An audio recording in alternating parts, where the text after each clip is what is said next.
Hello chess lovers, welcome back to the channel. Today we are going to travel back to Bucharest because in the last round of the Superbet tournament we saw something quite remarkable. A beautiful game between MVL and Levon Aronian. So that is what I'm going to deliver to you right now. Before I do so, I would like to ask you to don't forget to click the like button, to sub, to comment, do all those things that help the channel to grow. And now let's get right into it.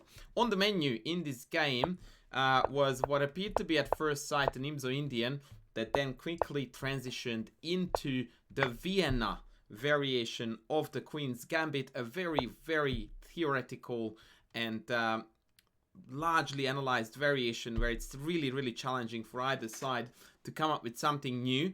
Yet this is exactly what happened, but I don't think that this novelty will be something that MVL would want to write home about. Let's get into what exactly it is. We are following the theoretical path, hence my no commentary whatsoever.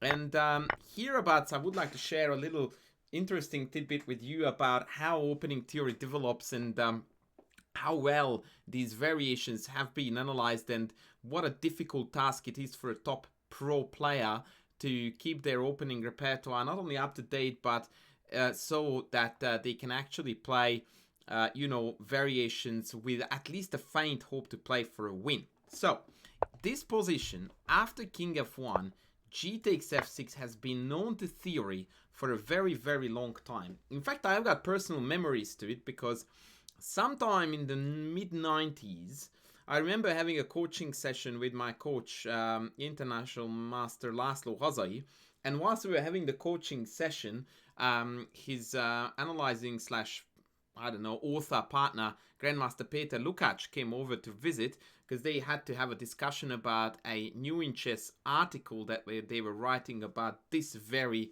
variation. And so after my coaching session was over, they started analyzing the position and they started writing the article.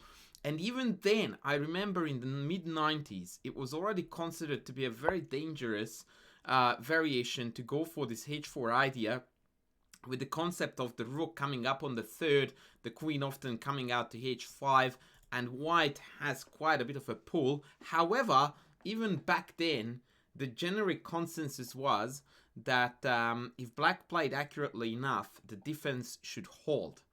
And of course, back in the day, 25 years ago, the engines were not as good as nowadays, but the evaluation of this variation hasn't changed. And indeed, this is known to be a fairly equalish variation after something like queen b4, rook h3, a6, bishop e2, and then I think knight e5, but even castles appears to be playable according to the engine. And indeed, the vast majority of the master games are actually indeed drawn.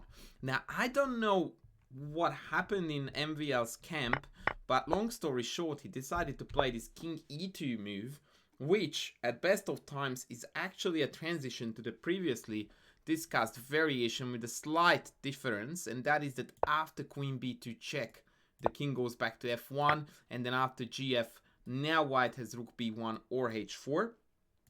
But instead, MVL came up with this remarkable queen d2 idea, and from what I can tell, this is the novelty. Now, I don't know how thoroughly it was analyzed, but based on how the game went, even if they prepared this variation for white, they must have made a tremendous mistake in their preparation, because it appears to me that Lev defeated, or rather refuted, this line at the board. And that's never good when you come up with a prepared variation and it gets refuted over the board by your opponent. Anyway, queen d2 was played, king d2, gf6, rook hc1. Obviously, the whole idea by white is to sacrifice a pawn, which has been done. So black is a pawn up now, but the rook is penetrating on c7. The pin is quite frustrating. There is definitely pressure here, no doubt about that. I think what must have gone sideways. Also, by the way, note that by now, MVL is down half an hour. Levon is still up on the clock. And it was MVL who played the theoretical novelty. So it's actually all the more dumbfounding what was going on here. It would be interesting to actually check it out. Anyway, what I suspected when I first went through this game is that they may have overlooked here the rather counterintuitive castles. Right, it's an endgame scenario. One is naturally attracted to the idea to keep the king in the middle. It's also handy to hassle the rook should it choose to penetrate on c7. But turns out this move is actually not that great, because now after rook c7, rook d8, king e3, king f8 to evacuate from the pin. White has got bishop takes d7, excuse me, and white retains at least equality, because if I take with the bishop, the pawn drops. If I take with the rook, then now the remaining white pieces are tremendously active. Now, compared to this, Levon's choice, castles, preempted this whole shebang beautifully, because now if they play bishop takes d7, the difference is that after rook takes back, the knight is hanging. And so white is forced to take instead of being able to play rook c1 like in the previous line. And after bishop takes, black is completely winning. Extra pawn, bishop versus knight, and not even a shadow of a hint of counterplay. So whilst it's easy to overlook the importance of such a normal move, I would go with that one, I think this is nothing short of a stroke of a genius. And now after rook c7, rook d8, yeah, white is actually in struggle town. King e3, knight b6, and this move introduces another motive that I don't know if this position was analyzed by Team MVL or by the guy himself, but f5, man, is gonna be very, very nasty. And that's exactly what happened in the game. The idea, of course, is that ef is not possible because of knight d5 check. Additionally, when the knight is on d4, so I'm going to demonstrate this to you by just playing a random pass, f5, and not only now am I threatening with upon taking with the check, but also I have got f4 check incoming.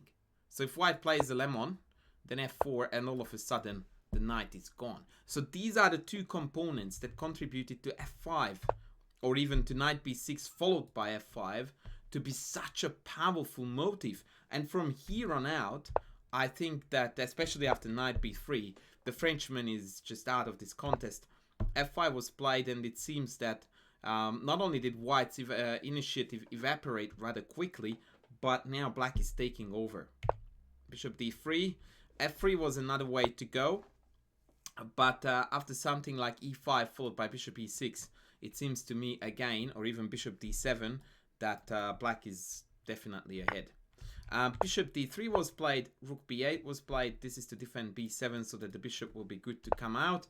And f4 is definitely the last nail on the proverbial coffin. This was really the time to back up the e4 pawn with f3. And after takes, let's say takes, bishop d7. Black is a pawn to the good, but there is still a fair bit of work to be done here to convert it into a W. Instead, however, the Frenchman made his f4 move, which was immediately and promptly met by e5. A lovely tactical idea, which is again based on the concept that if takes e5, then f4 check separates the king from the bishop, or at least it creates an awkward pin as per the game. And after bishop e6, now all kinds of threats are imminent on c4, as well as a simplistic double up on the d file. King c3 was played, allowing rook c8. Now you can see that actually black completely took over in the initiative department. And to make this a memorable game here, Vacher Lagrave actually walked into one of the most amazing checkmate nets I have seen in recent games on top level. King d4 centralizing the king, but unfortunately allowing knight a4, and lo and behold, the king has no free squares to go to, and the rook check is imminent. So that was the time to throw in the towel. Bishop c4 is the only move that stops the mate, and then after rook takes c4, this is well and truly game over. So that was a marvelous finish, a really, really beautiful and unique mate pattern by Levon, who spent a whole of half an hour on defeating with black in 25 moves one of the best grandmasters in the world. Take a bow, Levon Aronian. That was next level. So that was my commentary, ladies and gents, on this particular game. There are a fair few videos piled up for you that are ready to be released on various topics. I'm going to come back at you with some lessons there will be some endgame magic as well. So stay tuned. I will be back with more soon. Thanks for watching.